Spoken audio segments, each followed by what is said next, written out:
नमस्कार साथियों। आज की वीडियो के माध्यम से हम लोग चर्चा करेंगे समाजशास्त्र के थर्ड चैप्टर के बारे में।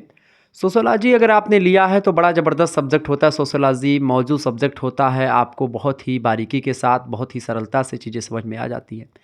समाजशास्त्र अगर आपने लिया है प्रथम सेमेस्टर में है तो इसके अपने फ़ायदे हैं, चूँकि सरल सब्जेक्ट भी होता है और अपने समाज के बारे में आप जो लोग जानते भी हैं, समाज में उठते बैठते हैं, परिवार विवाह ये सब आप देखते सुनते आ रहे हैं, वही सब चीज़ें इसमें आपको पढ़नी होती है। सोशियोलॉजी का सिलेबस ऑलरेडी मैंने डिस्कस किया हुआ था, आप लोगों ने उसको देखा होगा। समाजशास्त्र BA first year first semester में एक प्रकार से जब आप पहुँचे हैं, इससे पहले समाजशास्त्र आपने नहीं पढ़ा है, मैं जानता हूँ। इसके लिए आपको कोई टेंशन नहीं लेनी है कि मैंने इससे पहले सोशियोलॉजी नहीं पढ़ा। बिल्कुल कोई टेंशन नहीं है आपको भाई। शुक्ला स्टडी पॉइंट आपके साथ है। टेंशन मुझे लेनी है, आपको टेंशन बिल्कुल भी नहीं लेनी है। समाजशास्त्र के पहलुओं को ऐसे आपको समझा दूंगा महाराज कि इससे पहले आपने पढ़ा नहीं होगा ऐसे समाजशास्त्र। आपको लगेगा ये तो भैया हमारे आसपास की चीज़ें हैं, वो घटित हो रही हैं, जो मैं पढ़ा रहा हूँ वही चीज़ें आपके आरी पड़ोस में हो रही हैं। देखिए, समाजशास्त्र की मूल अवधारणाओं का परिचय आपको समाजशास्त्र के अंतर्गत बीए प्रथम वर्ष के प्रथम सेमेस्टर में पढ़ना होता है। न्यू बैच है ये 2025, 26, 27, 28, 29, 30 सभी की परीक्षाओं के लिए। आने वाले समय में ये लेक्चर एकदम से बिल्कुल वैध होगा। इसमें आपको क्या होगा, एमसीक्यूज भी आपको मैं दिलवाने का प्रयास करूंगा, पीडीएफ नोट्स भी आपको मिलेंगे। ठीक है, इसके लिए एक प्रकार से आपको क्या किया गया है भैया, देखिए अगर आप अभी हमसे जुड़ना चाहते हैं, शुक्ला स्टडी पॉइंट के साथ आप जुड़ना चाहते हैं, पिछले 7 वर्षों से मैं बीए में पढ़ा रहा हूँ, यानी बीए वाले बच्चों को पढ़ा रहा हूँ, तो एक्सपीरियंस की कोई कमी है नहीं। इसको लेकर के आप भ्रम जो आपके दिमाग में हो कि अभी ये बच्चा है, लड़का है, तो ये निकाल दीजिए। ठीक है, कि मैं अभी बच्चा हूँ, ये मत सोचिएगा कि गुरुजी अभी छोटे से हैं, ये क्या पढ़ा पाएंगे, ऐसी बात नहीं है। मैं बहुत मेहनत किया हूँ आप लोगों के लिए, और आप अपने सीनियर से पूछिएगा, ठीक है, वो बताएंगे आपको। तो यहाँ पर एक कोर्स लॉन्च किया गया आपके लिए हिंदी या हर एक सब्जेक्ट का। अगर आपका हिंदी सब्जेक्ट नहीं भी है तो भी आपका हिंदी या अदर सब्जेक्ट जैसे कि sociology, political science, history, geography या अदर सब्जेक्ट जो भी हैं, सभी की क्लासेस हो रही हैं। अब वो जो क्लासेस हो रही हैं आपको सिस्टमेटिकल वे में चैप्टर वाइज सारी क्लासेस आपको मिलेंगी कोर्स में, मात्र और मात्र कितने रुपए में, 100 रुपीज़ में आपको एक प्रकार से क्लासेस आपको मुहैया करवाई जाएंगी। ठीक है, 100 रुपये में ही आपको सारे सब्जेक्ट के कोर्स के बारे में बता रहा हूँ। एक सब्जेक्ट के कोर्स की बात नहीं, हर एक सब्जेक्ट जो भी एक प्रकार से मैं पढ़ाने का प्रयास करता हूँ, जो भी यूट्यूब पर आपको लेक्चर्स मिलते हैं, वीडियोस मिलेंगे, उनकी जो पीडीएफ नोट्स होगी, ठीक है, पीडीएफ जो होंगे, जैसे कि ये मैं पढ़ाने जा रहा हूँ, इसका जो पीडीएफ होगा, ये जो लिखा हुआ दिख रहा है, ये सब आपको पीडीएफ में आपको मिल जाएगा जब आप एक प्रकार से कोर्स लेंगे। तो इसमें करना क्या है, कुछ नहीं, आपको 91 61 93 60 62 ये मेरा व्हाट्सअप नंबर है, इसी पर आपको एसएमएस कर देना है। 91 61 93 60 62 पर आपको एसएमएस करना है और कहना है कि सर जी हमको हिंदी साहित्य बीए फर्स्ट सेमेस्टर का कोर्स चाहिए, या हमको केवल फर्स्ट सेमेस्टर का कोर्स चाहिए। आपका जो भी सब्जेक्ट होगा आप सब्जेक्ट अपना लिख दीजिएगा, ठीक है, और मात्र 100 रुपये आपको पे करने होंगे और आपको ग्रुप से ऐड कर दिया जाएगा। उसमें क्या होगा, आपकी क्लासेस तो मिलती रहेंगी, इसके साथ ही साथ पीडीएफ नोट्स और मॉडल पेपर मैं तैयार कर रहा हूँ। मॉडल पेपर मिलेंगे, विभिन्न विश्वविद्यालय के आपके क्वेश्चन पेपर मिलेंगे, कैसे आपके पेपर आते हैं ये भी मैं आपको बताऊँगा। इसके अलावा जो परीक्षा के अंतिम दिनों में जो एक प्रकार से लाइव क्लासेस होंगी, टेस्ट सीरीज बनाऊँगा, ठीक है। इसके अलावा लाइव क्लासेस होंगी, मैराथन क्लासेस होंगी, 2-2 3-3 घंटे की क्लास होगी। एक ही वीडियो में पूरा का पूरा चैप्टर को जो है मतलब पूरे के पूरे सिलेबस को समाप्त करने का प्रयास किया जाएगा। महासंग्राम क्लासेस होंगी। तो बिल्कुल आप घबराएं ना, शुक्ला स्टडी पॉइंट का अच्छा ये कोर्स लेंगे, इसके बाद में जब आप सेकंड सेमेस्टर में जाएंगे, थर्ड सेमेस्टर में, तो आप हमसे डायरेक्ट जुड़े रहेंगे। आपको कोई इन्फॉर्मेशन लेनी होगी या कोई जानकारी चाहिए होगी, तो आप जब डायरेक्ट हमसे जुड़ेंगे तो उससे आपको जानकारी भी मिलती रहेगी। तो अगर आप ये कोर्स लेते हैं तो इससे आपका ही फायदा है, और आगे चल करके आप अगर किसी भी सब्जेक्ट से आगे चल करके एमए करना चाहते हैं, टीजीटी, पीजीटी, नेट, जीआरएफ, ये सब कैसे क्या होता है, ये सब भी इन्फॉर्मेशन मैं देता रहता हूँ। 3 सब्जेक्ट आपके मेजर के, 1 सब्जेक्ट माइनर के और 1 सब्जेक्ट आपका को करिकुलर का, ठीक है। को करिकुलर में आपको फूड न्यूट्रिशन एंड हाइजीन सभी को पढ़ना है, बीए बीएससी बीकॉम में, तो वो सब भी मैं पढ़ाता हूँ, ठीक है। तो इससे पहले 2 लेक्चर सोशियोलॉजी के मैं दे चुका हूँ, अगर आपने नहीं देखा है तो प्लीज़ देख लीजिएगा, ठीक है। वीडियो को पीछे करके आप नंबर नोट करके और आसानी से एसएमएस कर सकते हैं, ठीक है। लड़के लड़कियों सभी के लिए कोर्स है, सभी कोर्स लेने का प्रयास करें, सभी अभी से ज्वाइन कर लीजिएगा ताकि परीक्षा के अंत तक आपके सिलेबस कंप्लीट करवा दिए जाएं, ठीक है। जितने जल्दी कोर्स लेंगे उतना ही एक प्रकार से आपका ही प्रॉफिट है, तो जल्दी से जल्दी आप कोर्स लेने का प्रयास करें, ठीक है। चले, तीसरे चैप्टर में हमको क्या पढ़ना था, समाजशास्त्र के उद्भव की पृष्ठभूमि और उद्भव विकास, ठीक है, ये सब हमको समाजशास्त्र में पढ़ना था। इससे पहले हम लोग क्या पढ़ चुके हैं, इससे पहले हम लोगों ने पढ़ा महोदय समाजशास्त्र का अर्थ पढ़ा, समाजशास्त्र की अध्ययन क्षेत्र और समाजशास्त्र की विषय वस्तु के बारे में हमने जाना, ठीक है।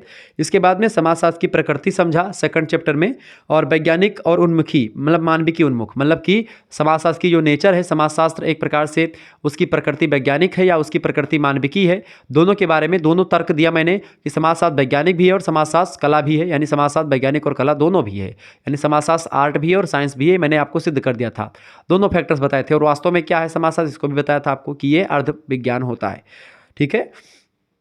अब तीसरे चैप्टर में हम लोग क्या पढ़ेंगे, भारत में समाजशास्त्र का इतिहास, प्रादुर्भाव और इसका विकास कैसे हुआ, इसके बारे में जानने का प्रयास करेंगे, ठीक है। तो परेशान बिल्कुल भी आपको नहीं होना है, बारीकी के साथ चीज़ों को मैं आपको समझाने का प्रयास करूंगा, ठीक है। देखिए 18वीं शताब्दी के यूरोप की सामाजिक, आर्थिक और राजनीतिक और बौद्धिक परिस्थितियों ने समाजशास्त्र के उद्भव और विकास में विशेष योगदान दिया। 18वीं शताब्दी का मतलब क्या होता है, 18वीं शताब्दी मतलब 1700 के बाद, 1701 से लेकर के 1800 ईस्वी का जो समय काल है, इसी को 17वीं शताब्दी कहा जाता है। 19वीं शताब्दी जब कोई कहे तो 1800 ईस्वी से लेकर के 1900 ईस्वी का समय, ये 19वीं शताब्दी कही जाती है। 20वीं शताब्दी का मतलब होता है 1900 से लेकर के 2000 का समय 19वीं शताब्दी, और इस समय चल क्या रही 21वीं शताब्दी, यानी 2000 से लेकर के 2100 का जो समय काल है, इसको 21वीं शताब्दी आप कहते हैं, ठीक है। ये बात आप ध्यान रखें। तो वर्तमान में क्या चल रहा है, 21वीं शताब्दी यानी 2024 चल रहा है, ठीक है। ये बात आप ध्यान रखेंगे। चले, तो 18वीं शताब्दी के यूरोप की सामाजिक, आर्थिक, राजनीतिक और बौद्धिक परिस्थितियों ने समाजशास्त्र के उद्भव और विकास में विशेष योगदान दिया। 18वीं शताब्दी में हुए परिवर्तनों के पश्चात पहली बार राज्य और समाज की उत्पत्ति दैवीय सिद्धांत से हुई, यानी दैवीय सिद्धांत मतलब कि देवी या भगवान ने एक प्रकार से राज्य की उत्पत्ति बनाई। राज्य का उत्पत्ति किसने करा, भगवान ने करा। भगवान ने के पास लोग गए और भगवान ने एक प्रकार से कहा कि भाई राज्य ऐसे होगा, ये राजा होंगे। पहले राजा मनु को बना करके पृथ्वी पर भेजा गया, तो ये सब चीज़ें हुई। तो समाज की उत्पत्ति कैसे हुई या राज्य की उत्पत्ति कैसे हुई, इस बारे में जो दैवीय उत्पत्ति का सिद्धांत है, ये सबसे प्राचीन सिद्धांत है। तो समाज की उत्पत्ति एक प्रकार से उसको लेकर के सामाजिक समझौते का सिद्धांत और भी तमाम प्रकार के सिद्धांत दिए गए समाज की उत्पत्ति को लेकर के। इसके प्रति अविश्वास पैदा हुआ, ठीक है। जो दैवीय उत्पत्ति का सिद्धांत है, इसको लेकर के लोगों ने इसका खंडन भी किया, मंडन भी किया। लेकिन ये सब छोड़े, अलग की बातें समाज की उत्पत्ति को लेकर के बहुत डीपली चले जाएंगे तो समाज का जो विकास का सिद्धांत है या समाज का एक प्रकार से जो खास करके दैवीय उत्पत्ति का सिद्धांत है, समाज का एक प्रकार से जो सामाजिक समझौते का सिद्धांत है, जिनमें हॉब्स, रास और रूसो ने मिलकर के दिया, ठीक है। ये सब चीज़ें आपको समझनी पड़ेंगी, तो बड़ा लंबा हो जाएगा। अरे सॉरी, पैर में थोड़ा लग गया। चले, तो फ्रांसीसी क्रांति जो है, फ्रांस एक देश है, यूरोप की एक कंट्री है फ्रांस, इसकी राजधानी पेरिस है। फ्रांस में एक क्रांति हुई है, फ्रांसीसी क्रांति 1789 में। उसका बहुत ज़्यादा प्रभाव पड़ा है समाज शास्त्र में या समाजशास्त्र को पढ़े जाने में या समाजशास्त्र के उद्भव में बड़ा विकास हुआ। फ्रांसीसी क्रांति 1789 ईस्वी में, 98 नहीं, 1789 कर लें इसको, 1789 इसको आप जब भी इसको करेंगे तो इसको थोड़ा सा ध्यान रखेंगे। 1789 और इंग्लैंड की क्रांति जो हुई, औद्योगिक क्रांति जो हुई है, जिसको आप रक्तहीन या गौरवपूर्ण क्रांति, इंग्लैंड की क्रांति, तो इंग्लैंड की क्रांति और फ्रांसीसी क्रांति, इन दोनों क्रांतियों के परिणाम स्वरूप क्या हुआ, इंग्लैंड की फ्रांसीसी क्रांति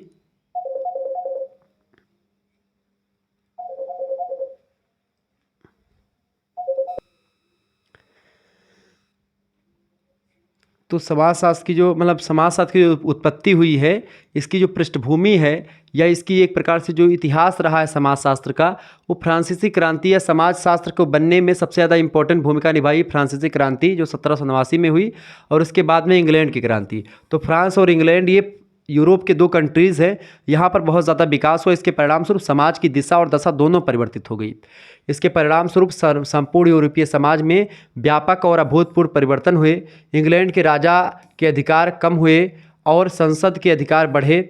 फ्रांस की क्रांति 1789 और इंग्लैंड के औद्योगिक क्रांति के पश्चात यूरोपीय समाजों में, अच्छा यहाँ पर क्यों समय नहीं लिखा है इंग्लैंड की क्रांति, चूँकि इंग्लैंड में क्रांति उद्योगों को लेकर के हुई, जहाँ पर मशीनें मतलब कि मनुष्य काम करते थे, अब वो काम मशीनों ने करना प्रारंभ कर दिया। यानी कि जो इंग्लैंड की क्रांति है वो टेक्नोलॉजी इसमें बढ़ी, उद्योग बढ़े, उद्योग धंधे बढ़े, तमाम प्रकार की फैक्ट्री लगनी शुरू हो गई, ठीक, तमाम प्रकार के नए नए आविष्कार होने शुरू हो गए। तो इंग्लैंड की क्रांति ये हुई जिसमें एक भी बूंद खून नहीं बहा। लेकिन जो फ्रांस की क्रांति 1789 में हुई, इसमें एक प्रकार से बहुत ज़्यादा लड़ाई भी हुई है। फ्रांस की क्रांति में भ्रातृत्व, स्वतंत्रता, समानता, बंधुत्व, इसकी बात करी गई, 3 नारे लगे। तो इसके पश्चात यूरोपीय समाजों में एक नई अर्थव्यवस्था विकसित हुई जब फ्रांस की क्रांति और औद्योगिक क्रांति हुई। नगरों का विकास हुआ, समुदायों के दमन शक्तियों में कमियां आईं। इन सब के परिणाम स्वरूप अनेक सामाजिक, राजनीतिक और आर्थिक परिवर्तन होने शुरू हो गए। इससे संपूर्ण यूरोपीय समाज में परिवर्तन आया। समाज की एक नई व्यवस्था विकसित हुई, जो एक प्रकार से समाजशास्त्र के नाम से हम लोग जानते हैं। तो समाजशास्त्र की उत्पत्ति में या उसकी पृष्ठभूमि में 2 चीज़ें बड़ी इंपॉर्टेंट हैं। एक है फ्रांसीसी क्रांति, जो फ्रांस में हुई, और एक है इंग्लैंड की गौरवपूर्ण क्रांति या औद्योगिक क्रांति, जो कि एक प्रकार से संपूर्ण यूरोप पर ही नहीं बल्कि संपूर्ण विश्व पर अपना प्रभाव डाल दी। इस नई संरचना की प्रमुख विशेषताएं थी। जब इंग्लैंड की क्रांति या फ्रांस की क्रांति हो गई, इसके बाद में जो समाज बना, उसकी जो नई संरचना बनी, इसकी कई विशेषताएं थी। इसमें क्या हुआ कि राजतंत्र पहले था, पहले राजा शासन करता था समाज पर। अब क्या हुआ, लोकतंत्र यानी प्रजातंत्र आ गया, जनता के द्वारा किया गया शासन। चुनाव होने लगे हर 5 वर्षों पर। चुनाव के बाद में एक प्रकार जनता जिसको चाहे वोट देती, जिसको राजा बनाती। तो इस लोकतंत्र का विकास हुआ। दूसरी बात क्या हुआ, भूमि तथा कृषि पर आधारित जो अर्थव्यवस्था थी, इसकी जगह औद्योगिक व्यवस्था का उदय हुआ। क्योंकि इससे पहले भूमि और कृषि, ठीक है, कृषि में पशुपालन भी आ जाता है, तो भूमि और कृषि पर आधारित अर्थव्यवस्था थी यूरोपीय समाज की। अब क्या हो गई, उद्योगों का विकास हुआ। तो उद्योगों का एक प्रकार से जब विकास हुआ, तो वो एक प्रकार जो कृषि पर डिपेंडेंट लोग थे, वो एक प्रकार से अब उद्योगों पर डिपेंडेंट होने लगे, ठीक है। तो समाज में परिवर्तन होना शुरू हो गया।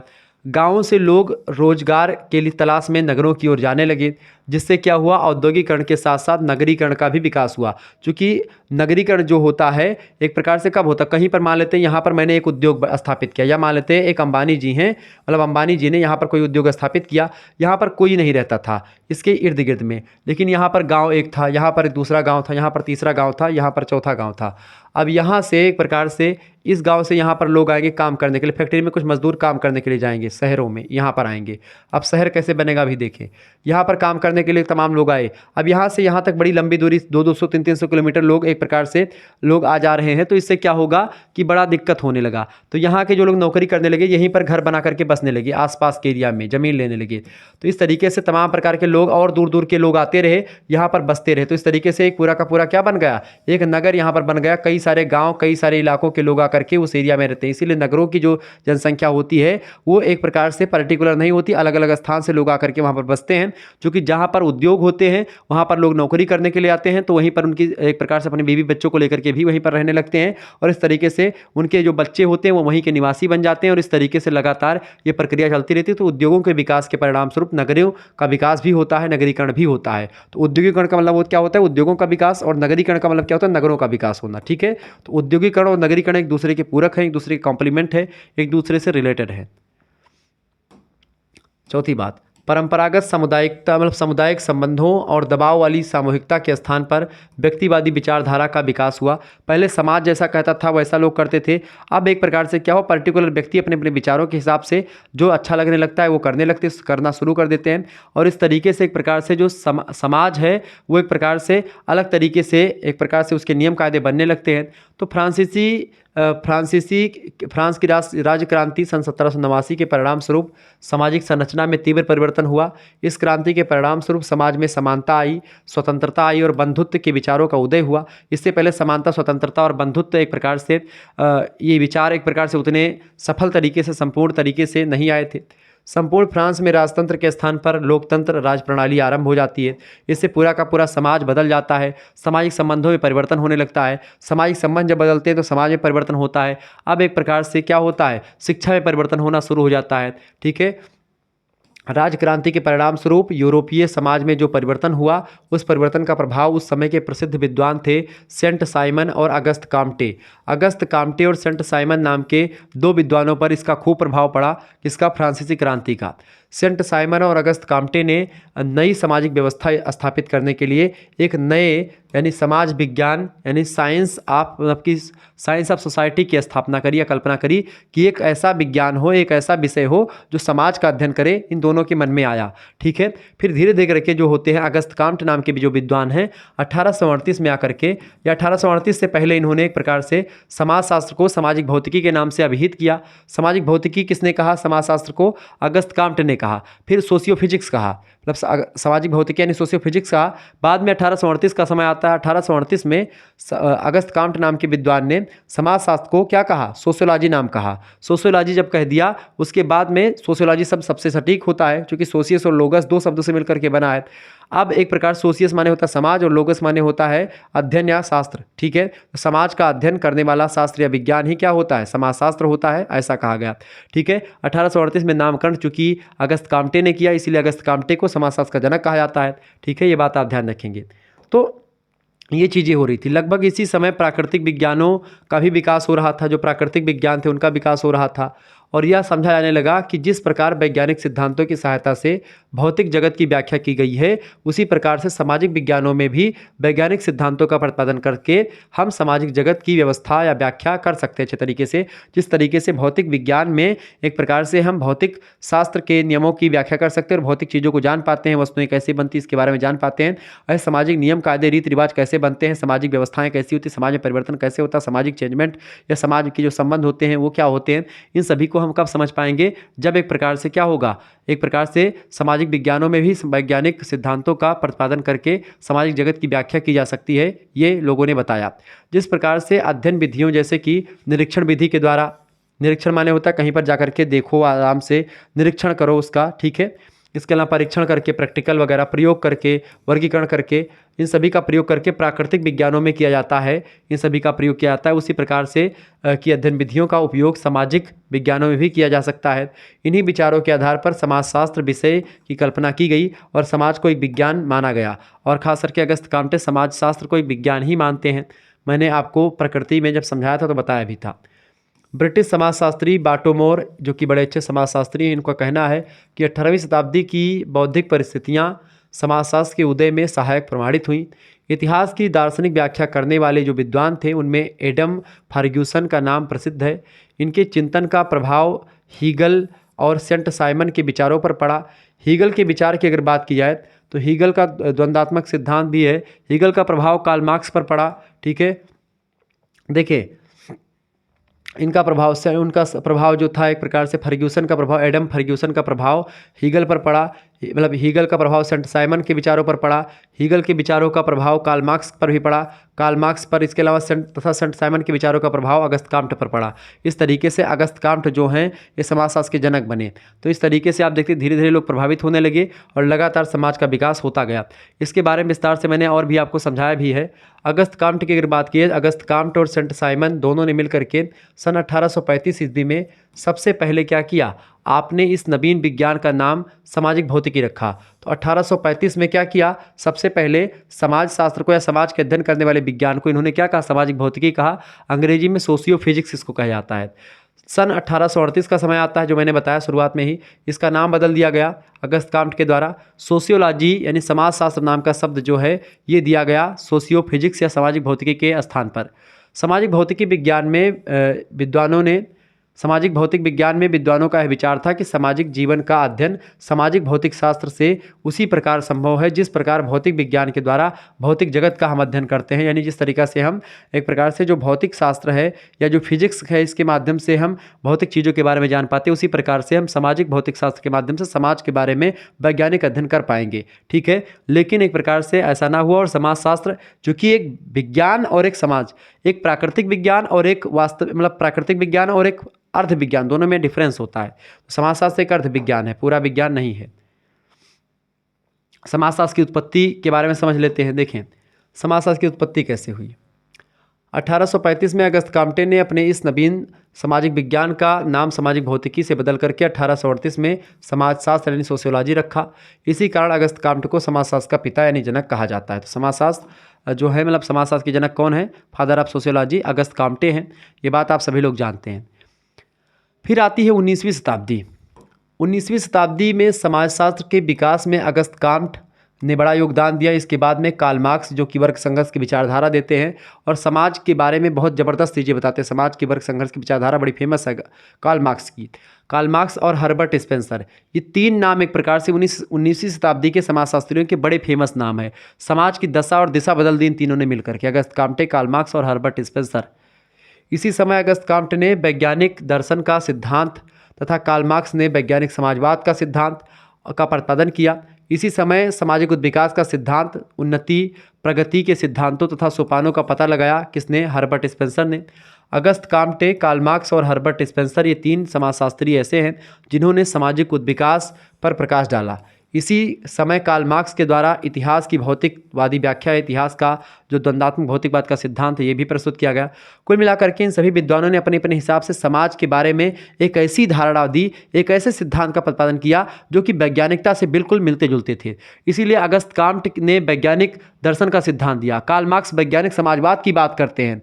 समाजवाद दूसरा है, समाजवाद एक प्रकार से जो सोशलिज्म है उससे बढ़ करके एक दूसरा वैज्ञानिक समाजवाद की बात करते हैं, यानी समाजशास्त्र, वैज्ञानिक अध्ययन, तीनों लोग मानते हैं।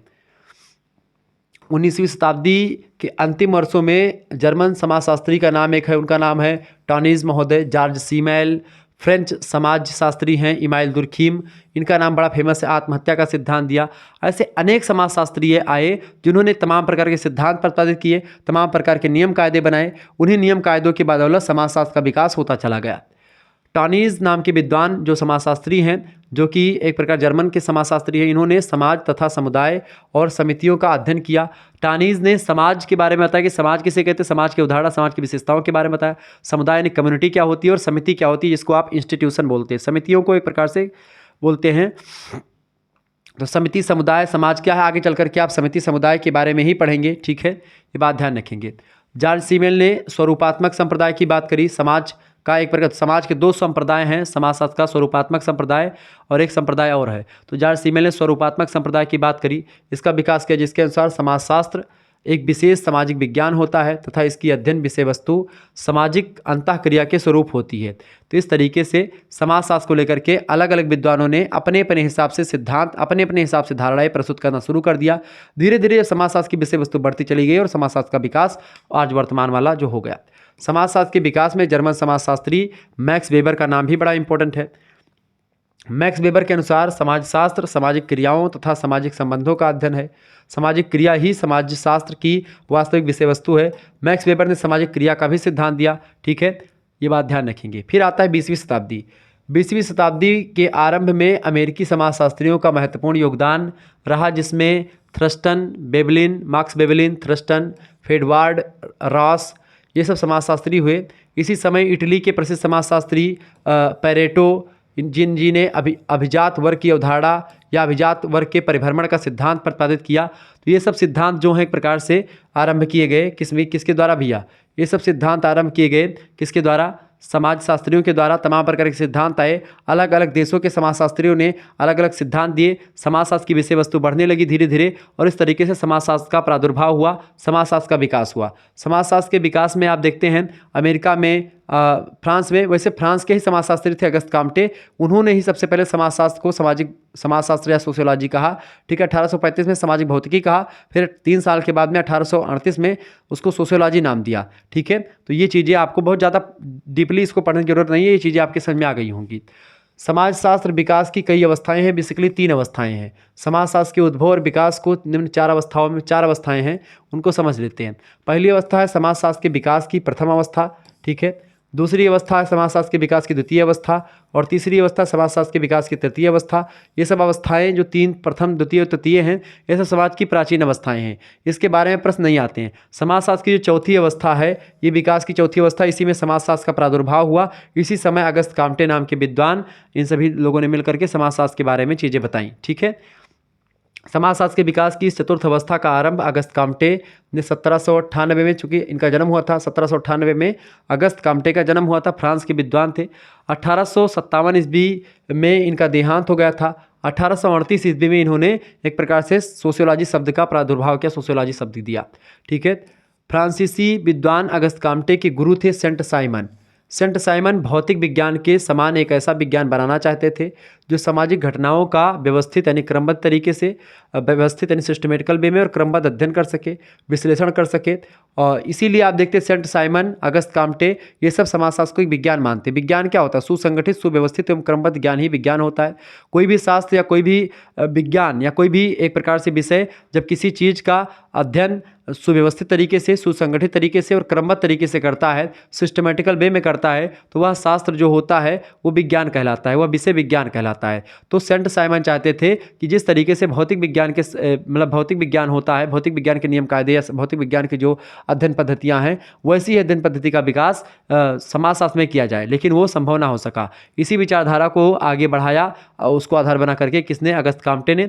1835 में अगस्त काम्टे ने सामाजिक भौतिकी कहा, सोशियो फिजिक्स कहा, फिर इसका नाम दिया। उसके बाद में 1838 में इसका नाम बदल करके सोशियोलॉजी रखा, जो एक प्रकार सर्वमान्य है, और समाजशास्त्र का इस तरीके से प्रादुर्भाव भारत में हुआ। ठीक है। वैसे भारत में समाजशास्त्र की अगर उदय की बात की जाए तो भारत में समाजशास्त्र का जो उदय हुआ है भैया, वो एक प्रकार से देखिए यूरोप की कंट्रीज़ में जो हुआ है, यूरोप में देखिए 1838 में तो यहाँ पर हो गया। 1838 में कहाँ पर हुआ? ये एक प्रकार से फ्रांस में हुआ। ठीक है।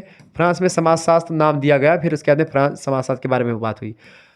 भारत में 1914 में समाजशास्त्र का एक प्रकार से पहली बार अध्ययन किया गया बम्बई विश्वविद्यालय में। ये बात ध्यान है। कहाँ पर? बम्बई विश्वविद्यालय में सबसे पहले बम्बई यूनिवर्सिटी में एक प्रकार से 1914 में समाजशास्त्र का अध्ययन प्रारंभ हुआ, एक पृथक विषय के रूप में, एक अलग विषय के रूप में। 1907 में एक प्रकार से 1907 में कहाँ पर? इंग्लैंड में एक प्रकार से 1907 में इंग्लैंड में एक प्रकार से, इंग्लैंड जो देश है, इंग्लैंड में एक प्रकार समाजशास्त्र का एक पृथक विषय के रूप में, एक अलग विषय के रूप में, यूनिवर्सिटीज़ में एक विभाग की स्थापना, एक अलग विषय के रूप में पढ़ाई शुरू होती है समाजशास्त्र की 1907 में। ठीक है। वैसे प्रादुर्भाव फ्रांस में 1838 में अगस्त काम्टे के द्वारा ही हो चुका था, ये बात आप ध्यान रखेंगे। तो इस तरीके से चीज़ों को जानें।